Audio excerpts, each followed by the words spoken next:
अस्सलाम वालेकुम नाज़रीन, आप देख रहे हैं प्रोग्राम काशिफ अब्बासी के साथ इस्लामाबाद स्टूडियो से। आजकल हर तरफ तब्दीली की बात हो रही है। ये डिमांड है हर तरफ से कि इस मुल्क में तब्दीली आनी चाहिए, बहुत से निजाम दुरुस्त होने हैं, बहुत से इदारे बनाने हैं, लेकिन इस तब्दीली की क्या कीमत अदा करने को हम इस वक्त तैयार हैं? ये एक और सवाल है जो पिछले 3-4 दिनों से शायद मेरे दिमाग में तो उठना शुरू हो गया है। मुझे उम्मीद है कि सियासतदानों को भी यह सोचना चाहिए कि क्या ऐसी कीमत है इस तब्दीली की जो हम अदा कर सकते हैं। इस वक्त मुल्क में बहस क्या है, ये जज हमें काबिल कबूल है, ये जज काबिल कबूल नहीं है, ये इख्तियारात हमें चाहिए, ये इख्तियारात हम दे सकते हैं, ये इख्तियारात हम नहीं दे सकते, आइन में ये तब्दीली लाई जा सकती है, ये तब्दीली नहीं लाई जा सकती। असूल और कानून तो बहुत आसान, बहुत वाज़ेह है। अगर असूल और कानून के मुताबिक चले तो मुश्किल नहीं है। ये जाती पसंद और नापसंद इस तमाम के बीच में क्यों आ जाती है? जैसे प्रोग्राम के शुरू में मैंने कहा, क्या कीमत अदा करने को तैयार हैं हम इस तब्दीली की, किस तरफ हम जा रहे हैं, इस पर बात करेंगे अपने आज के प्रोग्राम में। और प्रोग्राम का बुनियादी मकसद यह है कि कॉल्स आ रही हैं एहतजाज करने की भी, ये भी कॉल्स आ रही हैं कि लॉन्ग मार्च होगा यहां इस्लामाबाद में 9 मार्च को। इसके बाद होगा क्या? क्या हालात इतने आसान हैं, क्या मामलात इतने आसान हैं इस वक्त के कोई फर्क नहीं पड़ेगा, जमहूरियत का हिस्सा है, जमहूरियत चलती रहेगी?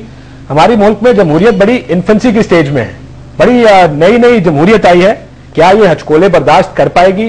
इस पर बात करेंगे अपने आज के प्रोग्राम में। मेहमानों का तारुफ करा दें, शेख रशीद अहमद साहब सरबरा हैं अवामी मुस्लिम लीग के, उनके साथ बैठे अब्दुल करीम जतोई साहब वफाकी वजीर बराए दिफाई पैदावार, और कैप्टन मोहम्मद सफदर साहब मेंबर कौमी असम्बली हैं पाकिस्तान मुस्लिम लीग नून के। हुकूमत से शुरू करता हूं शेख साहब, क्योंकि हुकूमत से इसलिए भी शुरू करना चाहता हूं कि बहुत से तनाज़ात हैं जिसके दरमियान में हुकूमत खड़ी है, और हुकूमत के हाथ में यह इख्तियार भी है कि तब्दीली जिसकी बात की जा रही है वो आपके इख्तियार में है। आपकी तरफ लोग देखते हैं कि हुकूमत तब्दीली लेकर आएगी, तब्दीली नहीं आती, फिर इस तरह के बयानात आते। क्या देने को तैयार है, क्या देख रहे हैं, किस तरफ हालात जा रहे हैं? ये तब्दीली से मुराद क्या है? किस चीज की तब्दीली? तब्दीली जो है कॉन्स्टिट्यूशन में तब्दीली जो है, आइन में तरमीम, वो तो सभी जमातें मुतफिक हैं इस पे कि आइन में जो है वो जो मुतनाज़ा तरमीम है 17वीं, उसको 17वीं तरमीम को ख़त्म करना चाहिए। वो पाकिस्तान पीपल्स पार्टी भी चाहती है, बाकी भी सारी पार्टियां चाहती हैं। तो कुछ ऐसी चीज़ें हैं जो कि वो माजी का मुतालबा भी रही हैं और वो ज़रूरी भी हैं, वो हम करना चाह रहे हैं। वो तब्दीली आके रहेगी और सभी इस पर इत्तफाक है। और जो मुस्लिम लीग नून ये बार बार कहती है कि 9 मार्च को लॉन्ग मार्च होगा, हम इसके खिलाफ एहतजाज करेंगे हुकूमत के खिलाफ, उसमें हुकूमत का मौक़िफ़ क्या है? वो देखें 9 मार्च की बात मेरे ख्याल में वो justice Iftikhar, chief justice Iftikhar की वजह से कर रहे हैं। तकरीबन 96% जजेस जो है वो बहाल हो चुके हैं। तो जस्टिस इफ्तिखार की वजह से वो उन्हीं की वजह से अलहदा हुए मुस्लिम लीग नून वाले। तो हालांकि हम इस पे मुतफिक नहीं थे, हम राजी नहीं थे कि ये हमसे अलहदा हो। आज इकट्ठे होते तो हम सारे मिलके जो मसाइल थे या जो भी उसको इकट्ठे बैठ के हल करते। तो अब 1 साल पहले मुशर्रफ की हुकूमत में भी यही एजिटेशन चलती रही कि इफ्तिखार को बहाल किया जाए, फिर उसके बाद अब ये हुआ कि अभी तक वो जारी है।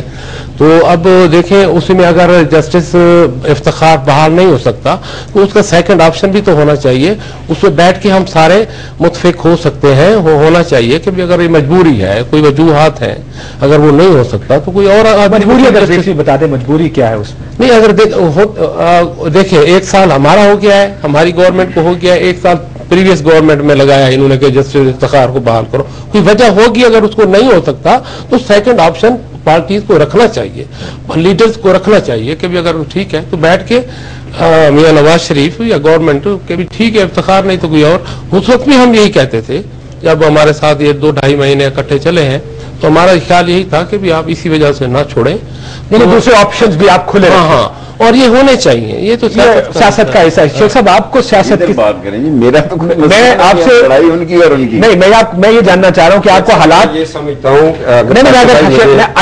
असल मसला आपका है, हमारा आपस में कोई मसला भी नहीं है। अगर आप इजाजत दें तो मैं बात शुरू कर दूं। जी जी बताइए। मैं इस प्रोग्राम मसला निकल आया, मैं देखना चाहता हूं शेख साहब का क्या मसला है। जब आ रहा था तो गाड़ी में मैं बाहर निकला तो एक 6 साल बच्ची ने मुझे हाथ दिया, मैं रुक गया अभी जस्ट।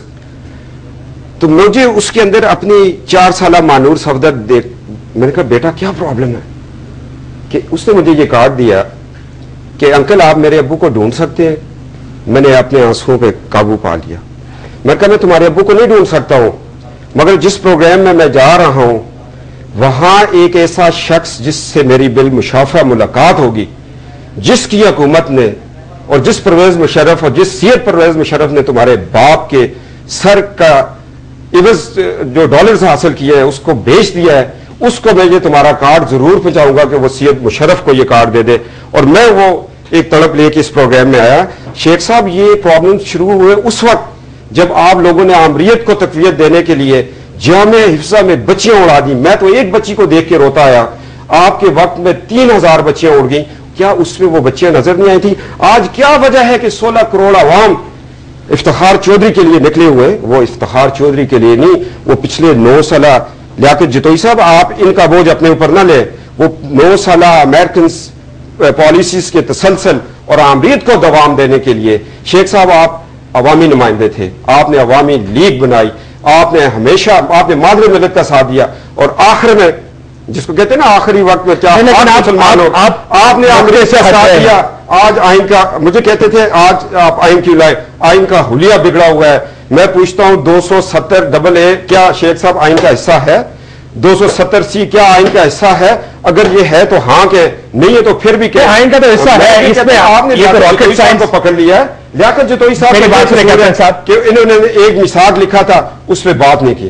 لیکن کہتے ہیں میں ان سے بات کروں، میں ان سے کیا بات کروں؟ مسلم لیگ نون میں بیچارے تو آپ کے تسلسل کو لیے ہوئے، یہ تو آپ کی قائم مقام حکومت بن کے کام کر رہے ہیں. یہ مسائل تو ہمارے سامنے ہیں، آج سے سامنے نہیں، 1 سال سے ہمارے سامنے ہے.